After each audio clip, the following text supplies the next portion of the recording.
i vetmi ilaç që e shëron inflacionin edhe që e shëron deficitin tregtar është investimi. Nuk duhemi me u fokusu në politika sociale. Politika sociale na e shpenzojnë buxhetin në një stabilitet shumë ndoshta as javor. Me 100 euro asistencë sociale pse i marrën e sot, asgjë nuk mbulej me to. As nuk mundem me investu, thjesht e paguaj një produkt i cili mu ka importu. Nëse nuk kthehemi me bo investimet kapitale, kemi me pas vujtje ekonomike shumë gjatë edhe shumë gjatë të pasherueshme. Shkalla e rritjes së inflacionit dhe shkalla e rritjes së pagës minimale nuk janë të barabarta.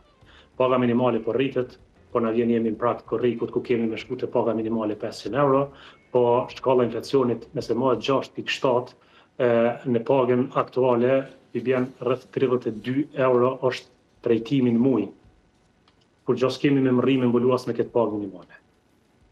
Alarmi edhe sinjali për qeverinë, konkretisht për Ministrinë e Financave, i shtashtë me qenë fokusi në investime kapitale edhe me ndërprerjet logjikën e përkrahjes sociale.